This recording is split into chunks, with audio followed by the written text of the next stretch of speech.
Hey folks, thought I would shoot a video to show some random vinyl pickups that I've made over the last several weeks. Got everything from country to gospel to rock and hard rock.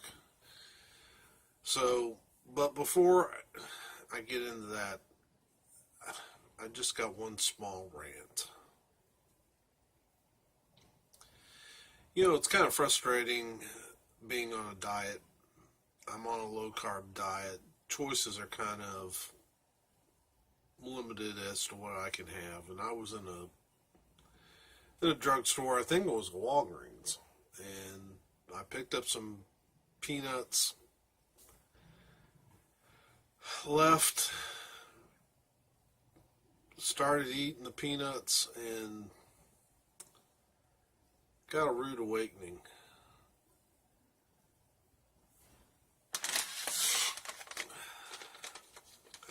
Peanuts. What's so difficult to get peanuts right? I want you to look real close. Those are dill pickle flavored peanuts. Who in their right mind puts dill pickle taste on peanuts? Of all the tastes that you could put on a peanut, why would you put dill pickle? Talk about nasty.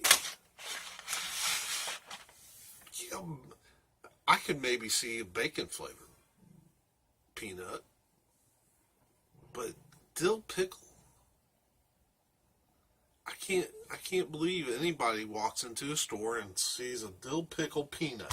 A dill pickle peanut and says, "Oh, I gotta have those." Just my 2 cents. All right. And if you're one of those people that actually, I'd love to know if you're one of those people that actually looks at a dill pickle peanut and thinks, "Yummy." Let me know. I can't believe it. Anyway, let's get on to these records. First one, the Country AllStar Festival. These have been coming out on Plaza House. Let's see the cover there. This isn't a gatefold. There are two albums in the cover.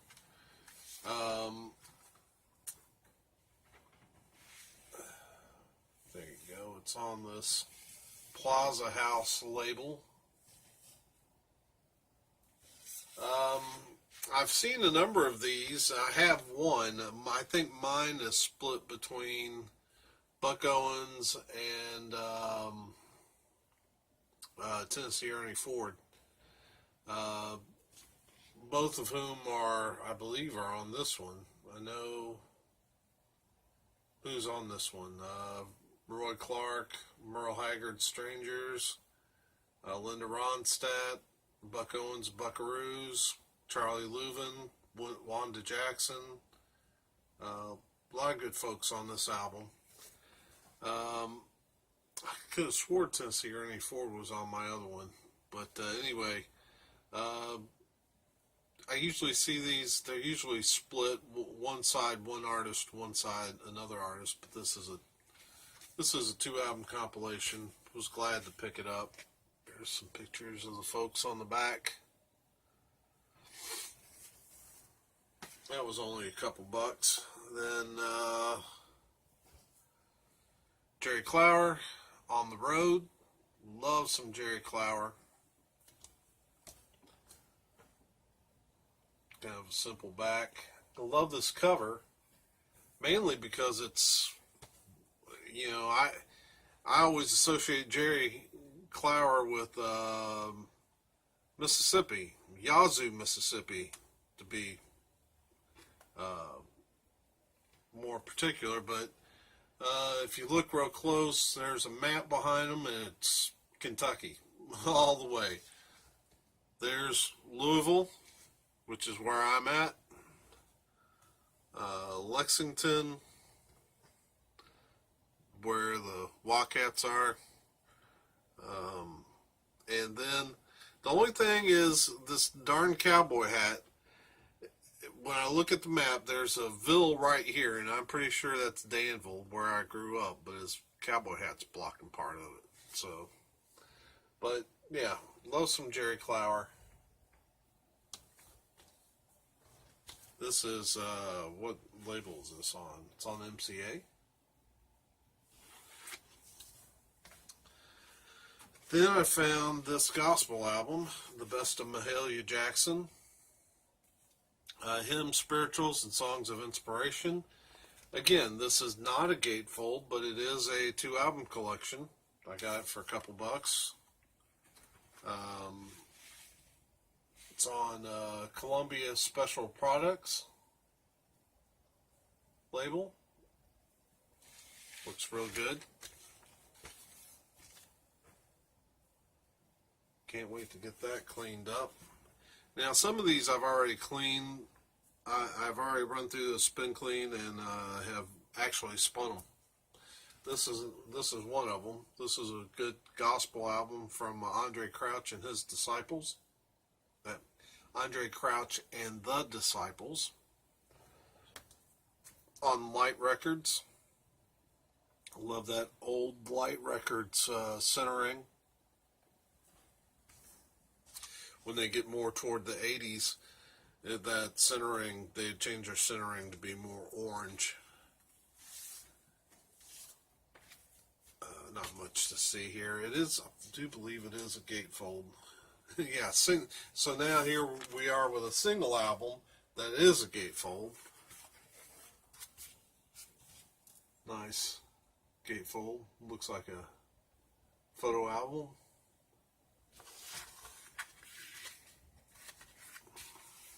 Do love that cover.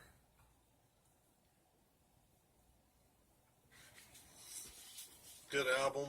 I think Joe Sample played, the jazz guitarist is on here, and there was somebody else that I noticed played on this. Larry Carlton, another jazz guitarist. Oh, Joe Sample's keyboardist. What am I thinking? So, there you go. Andre Crouch and the Disciples. This is Take Me Back. Hang on, buddy. All right. Next up, Barry McGuire. This is Finer Than Gold. Barry McGuire, of course, Christian artist. Before he became a Christian artist, he actually cut a very prophetic type song called Eve of Destruction. He's since re-recorded it. I'd like to find copies of both of his albums that have that song on it. This was on Sparrow Records. It's early 80s. I think it's 81. It's I think it's fairly typical of what, the kind of CCM pop rock that was coming out at that time. Still a good artist. Glad to have picked that up. What's up, Jake? Huh?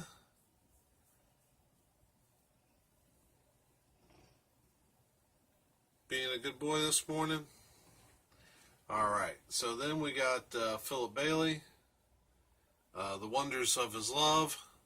Philip Bailey, of course, being one of the vocalists in Earth, Wind, and Fire. This is a gospel album. On Myrrh Records. Oh, got a original inner sleeve. There's a picture of Philip. Such a distinctive singer with his high tenor voice. And of course on Myrrh.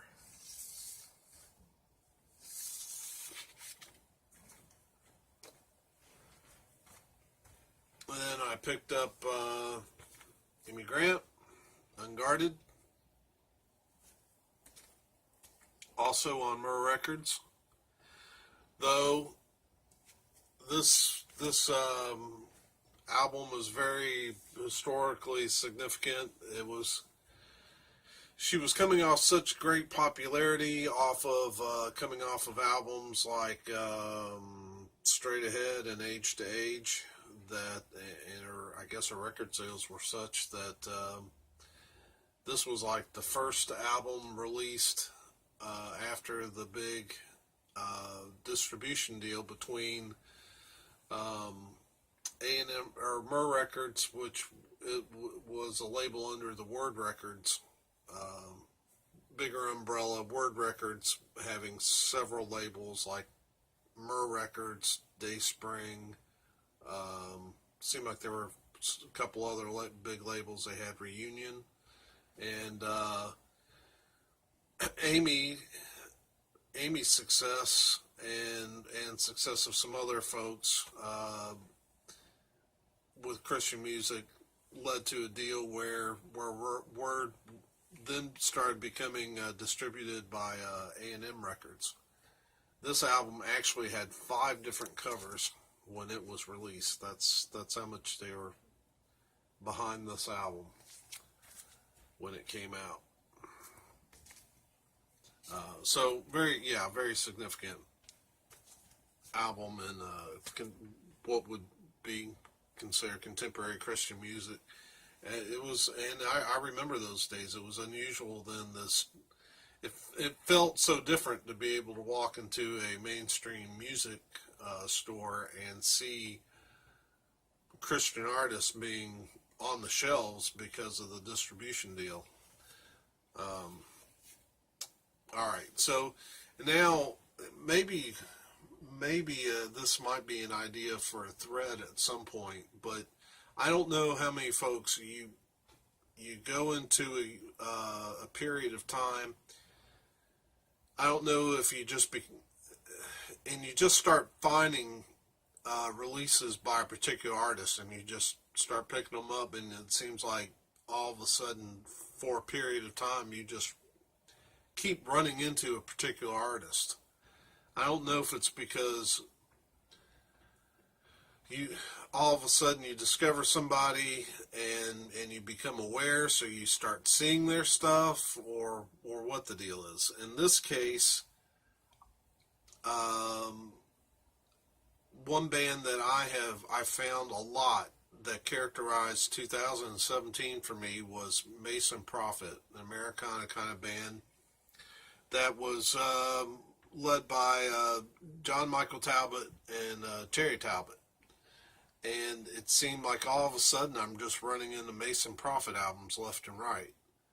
And of course I'm snagging them all that I can. Now I'm also finding solo albums by John Michael Talbot and his brother Terry Talbot. Well, last night I'm still running into them. So this is the Talbot Brothers, Reborn. This came out again on Sparrow Records, which is a gospel label.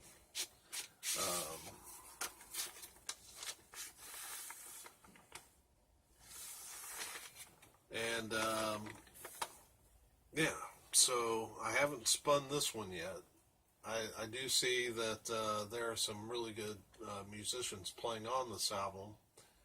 Randy Scruggs on guitar, Leland Scalar on bass, some standout musicians, and of course the Talbot brothers are no slouches either. So yeah, I snagged this up. So I guess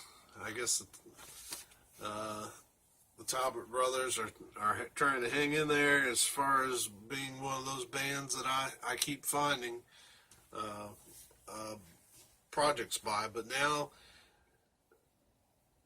there's another another musician that I seem to be running into his projects all the time, man. And I showed Richie Furry's album several videos back that I'd spun it, loved it, and started looking for his stuff.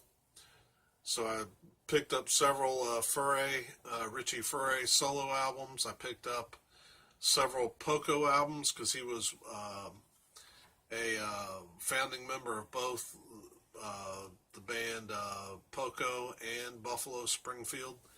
In this case, I found the Southern Hillman Furry band.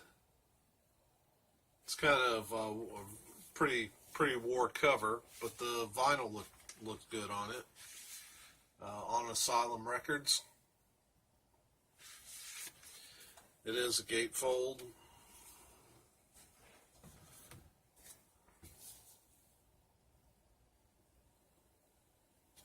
So, yeah, still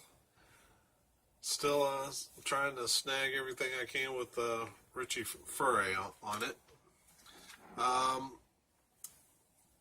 Was in the Great Escape a while back. Ran across this gold stamp promo.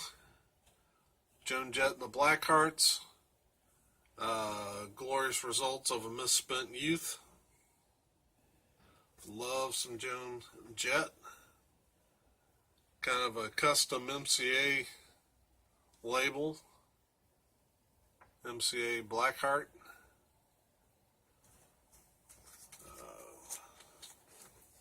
Not a gatefold. Good picture of the band on the back. I need to speed this up. Andy's Vinyl Den has shown this album, and I got it for like $3. Very pleased. Uriah Heep, the musician's birthday. Polydor Records, fantastic album. And that led me to pick this up. I got it for a few bucks. And Uriah Heep Live, January 1973.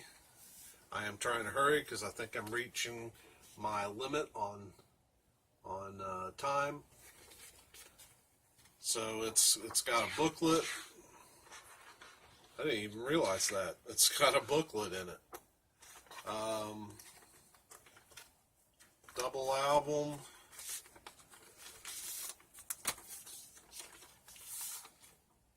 Polydor, or no, Mercury. So there you have it.